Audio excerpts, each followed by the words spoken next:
Hey guys, what's up? It's Jen. This weekend in Birmingham is the UK Board Games Expo, which, if you don't know, I'm a bit of a board game geek, and so I managed to get a press pass for that. We're heading up tonight for the show's preview, and I'm bringing you guys along with me.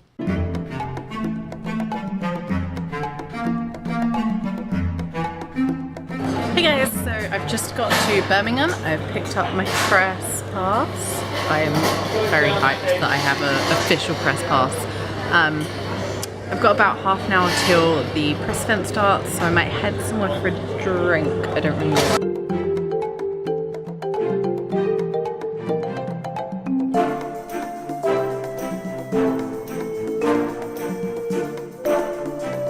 I made it back to Sheffield alive! I'm so proud of me.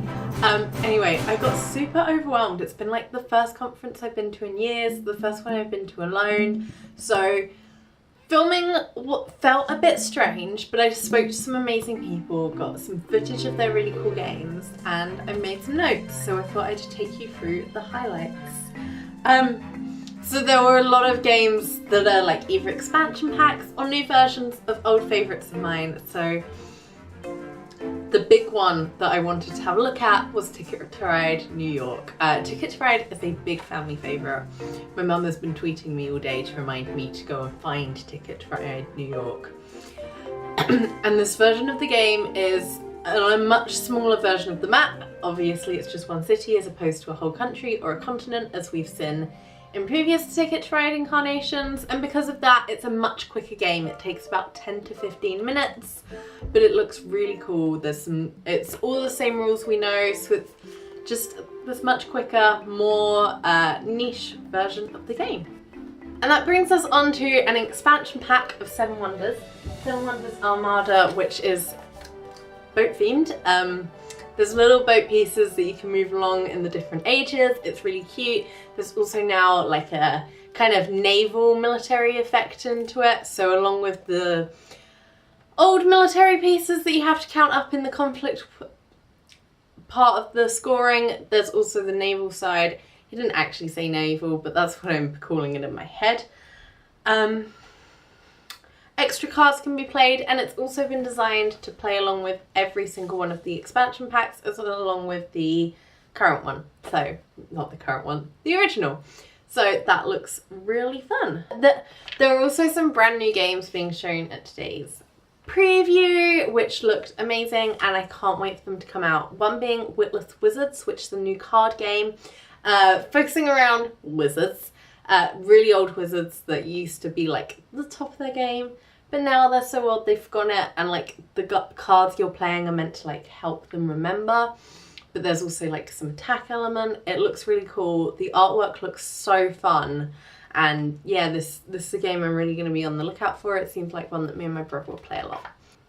Another game that was new and currently in like the Kickstarter phase that I was really intrigued by. Like, I spent ages talking to the guy behind this game, and it sounded like so much fun. Is a game called Villagers.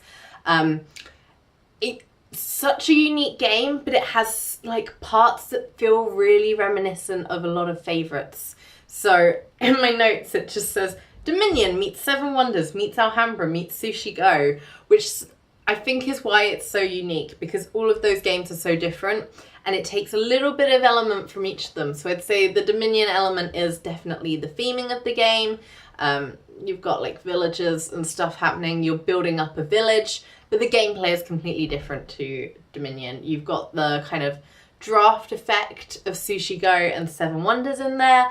A lot more Seven Wonders than Sushi Go, but still the same kind of thing. But I'd say it's more Seven Wonders, and again a bit closer to Dominion, because the cards that you're drafting then allow you to do different things. It helps gameplay later on, or it helps you to think about what you're doing. So certain cards to be played need other cards to have already been picked. So I hope you're with me there. So yeah, it's got a lot more tactile to it than Sushi Go, but you've still got that draft element. And Alhambra in the scoring, just that kind of rounds and how different rounds it increases and stuff. But this game looks insane, and like it was so quick to understand, and also the artwork is really cool. It's quite minimalistic in a way, but also very detailed. It's very eye-catching. Like, walking by it, even before I stopped to talk to them, I just kept looking, like being drawn to it. It's really cool. So I definitely recommend looking out for Villagers. One of the games I just have written in capital letters in my notes, which is Bisa Balance. This isn't technically a new game, but this is the first time I'd heard of it. Bisa Balance is from Sensible Object Games, who aim to include parts of technology within their games. So Bisa Balance includes a tablet, like an app. You play along with this little gamepad where you're building up a tower, but the things you're building also have like effects in like real gameplay, and you can play cards to affect the tower, and everything's also happening on an animated screen. And I'm so not doing it justice because it was so much fun, and even though I really didn't exactly have any idea what was going on, and I definitely wasn't playing tactics right, I had so much fun. It looks really cool as well, like the shapes of the creatures that you're stacking and the colors of them. It's just a very aesthetically pleasing game, and the animations on the app are also just as nice to look at. It was a really fun game. So even though that wasn't their new game, they were demoing some expansions, some new creatures, some new cards. It looks really cool. Before my camera died was whether you've heard of this game before and played it already, or whether you're like me and are just discovering it for the first time. It's so much fun, and you should definitely look out for it. The game that they were actually demonstrating, they weren't demonstrating it, but they were showing that was their new game, is When in Rome, which is the first ever board game to incorporate Amazon Alexa, which is crazy to think about. It's like a trivia game around the world. You're collecting little souvenirs, and it involves Alexa, so that's pretty fun. But yeah, that was hard to demo because it needs, I guess, a quieter room than a convention hall. A couple of the other, one of the other board games that was being previewed had some amazing art. Like, people were coming around, and every time I passed there, the reason they were saying they stopped is because of the artwork, and that is Fog of Love, which is actually a rom-com board game. The guy just described it as like, if a rom-com movie or book was a board game, this be it. And it's kind of 2 players, and you don't know everything about the other character to begin with, and you're trying to play scenarios that you think will work, and you try and see what happens. There are a lot of things happening on the board. I'd be quite interested to see how gameplay actually works for it, but it sounded fun. It's quite quirky and looks beautiful, so yeah. And the other board game that was being previewed that I looked at was called Frenetic. It's like Scrabble and Boggle combined on the periodic table. So you're looking for words to make words out of tiles that have been placed on certain elements, and because everything has its little code, you're using like the like 1 or 2 letter code to make these letters. Again, that's really like unique and cool, but super easy. It can be played with a load of age ranges. I actually came away with a book of all the words that can be made off the periodic table. There are a lot. This is gonna be a long old game. The thing I really liked about it today was how many things that were being previewed that weren't necessarily hardcore gaming games. The kind of things that I looked at and was like, oh, I could take this to uni with me and people would happily play it. Some of them were like obvious uni games, so I spent a while talking to the makers of Gutterhead and Trunk of Drunk. Trunk of Drunk is literally a box of some of the biggest UK drinking games. You've got Ring of Fire with the rules. They realised the problem that I have anytime I've been anywhere playing Ring of Fire is that no one remembers the rules. You have to Google it every time, and in this box they got the little cards. On the other side of those cards are some ideas for Never Have I Ever, and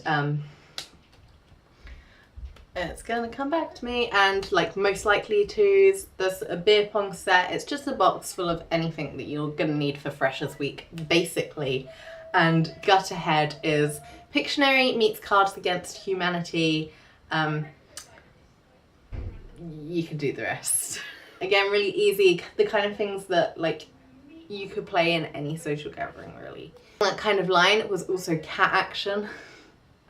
which I'm so in love with. I have so many friends at uni that I know would love this. I immediately messaged it to one of them. It's pictures of cats. There's one set, and then you've also got the beginnings and ends of some stories. Kind of like with Cards Against Humanity, where you have the beginning and the end, but you don't necessarily have to just use them. You can fill in bits in between. So first you name the cat, and then you tell the story of the cat with the beginning and the end, and you can embellish some details. And like with Cards Against Humanity, there is a judge to pick their favourite. Super fun, it's super easy to explain, and cats. Need I say more?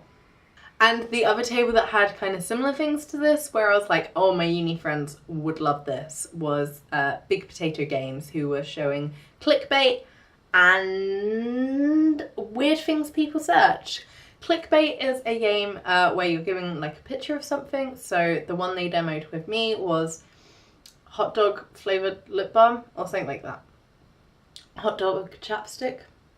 Something along those lines. And then you roll dice with letters on, and with the letters of the dice you create a like clickbaity slogan bit, and using like the letters to begin the words. It sounds a lot more complicated than it actually is.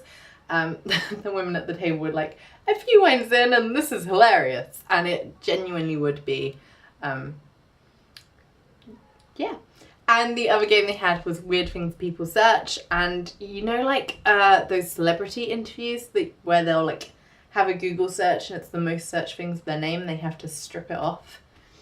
It's not actually that. A random object card. Magic die. Sorry, I've explained Throw the dice. You have to make use of clickbait with words that begin with these letters. And you get points depending on how high up your guess is. So I think I guessed thongs and only got like 1 point for that. Like one of the top answers was my underwear. So you get the kind of vague guess. They're all based on real Google searches, real stats at the time of making it. So maybe it's not 100% accurate all the time, but it's still very accurate and still hilarious. And again, a few wines in, as the as Big Potato Games told me. So yeah, but it wasn't just games that I got to have a look at today.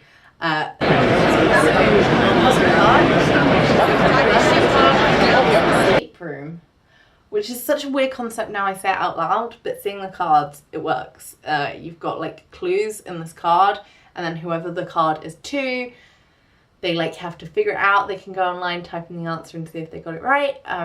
The guy said he wanted something that like had a lot more thought in to give to like his board game friends, and that's what he came up with, and it's really cool. I definitely think it's a pretty decent idea. There's also the Board Game Crate, which is like any other subscription service where you get a crate a month. What I really liked about Board Game Crate was how personal it felt.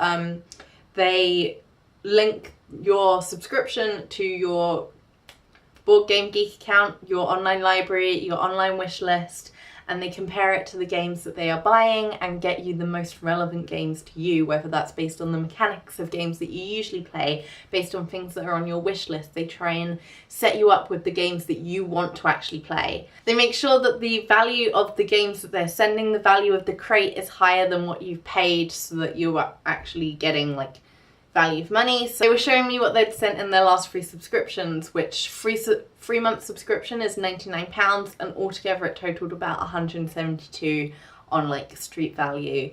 So you are definitely getting your money with this. You get to try out games you might not have necessarily tried, or games that you really wanted to try.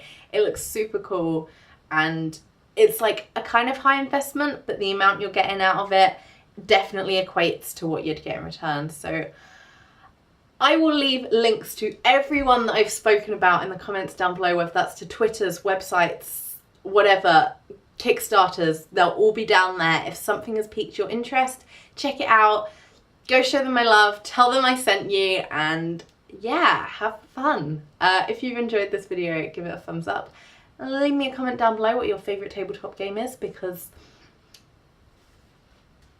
I want to know. Check out my social network links, they'll be in the description as usual. And if you want to see more videos like this, remember to hit that subscribe button, and I promise to be more regular. I have 2 videos coming, 2 videos unedited that will be coming soon. Bye!